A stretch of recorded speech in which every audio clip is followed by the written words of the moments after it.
The New York Post dated June 18th, 2016 at 6:30 p.m. by Jonathan M. Trugman. Caption reads, quote, "Will the Federal Reserve ever understand the economy?" Unquote. Article reads, quote, "Last week, Federal Reserve Chair Janet Yellen, that's Yellen, and her crew of fumbling Fed heads dropped the ball again. Behind news that a much weaker than expected total of 38,000 jobs were created in May, and with Britain's overhyped Brexit vote on whether to pull out of the European Union coming up this week, not many were looking for the Fed to raise rates for the second time in 9 years.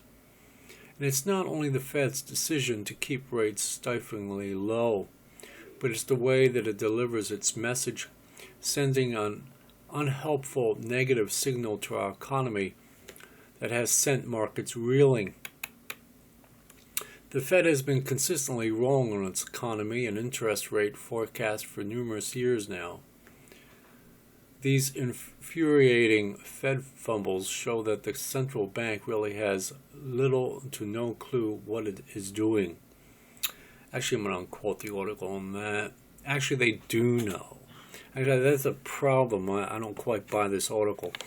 You know, the Feds, man, the Federal Reserve has been around since 1913.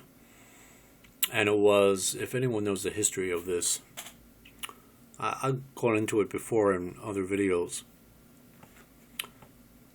In 1913, they had the 16th U.S. Amendment, which is the federal income tax.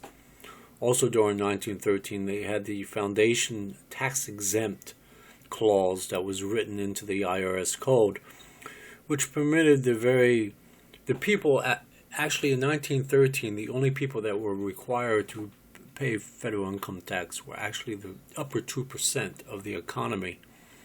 Of course, in 1942, when we were in World War II, it was no longer a voluntary tax. It was now an involuntary tax because they put it on everybody's paycheck. So your employer automatically deducted monies from your paycheck for the federal income tax. Also in 1913, of course, they passed the Federal Reserve. And that was all, if anyone knows the history, you know, that all took place on Jekyll Island, with some of the big shots, the Rockefellers, the Warburgs, the Rothschilds, many others, you know. Not just Jews, by the way. There were many non-Jews that were involved too, believe me. Anyway, and so they hatched this whole thing so they can regulate or control the economy. Now, it might appear in this article that they don't know what they're doing, but believe me, they do. They run it like, I remember my mother once said many years ago that I think it was under Bill Clinton when she said it. And it wasn't Bill Clinton that runs the show, it's Alan Greenspan that runs the show, which is very true. He was one of the chairmen of the Fed. And he ran the show. And even though this lady might not appear in this article that Janet Yellen is running the show, believe me, she's running the show. And they'll fluctuate that market up and down all around however they like. They're very much in control of the marketplace. Actually, that's their expertise. That's how they manipulate people's lives, is through the money system. You either figure out a way to live your life so you're not bought and paid for, so to speak, by the economy, or you just buy into it and you know, and either prosper very much, you know, because you like money, you love to accumulate more and more money. You know, 100 billion is not enough. You must have at least 5 trillion. Or the other alternative is completely X yourself out of the system and become a homeless person. But the irony of a homeless person is that they still want the money. They will panhandle for it. They just don't play the system. You know, they don't have a job. They don't have a house, a roof over their heads. They don't have, car payments and stuff like that. But they still like money. And that money is still controlled by the feds.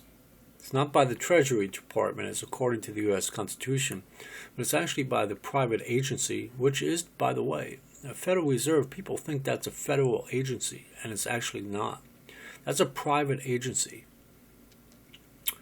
And extremely powerful and extremely wealthy people run the show when it comes to the Federal Reserve. So when I read this, I was like, nah.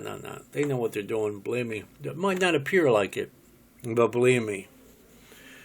They're in the business to know how to manipulate the economy, not only in America, but worldwide. And that's just the way it is. Unfortunately, I don't buy it at all, but that's the reality. And unless there's an actual U.S. amendment on the U.S. Constitution that literally prohibits the Federal Reserve to have any control of the U.S. Treasury Department, it's going to continue, and the games will continue to be played on into the next 10 million years. So, that's it. Bye.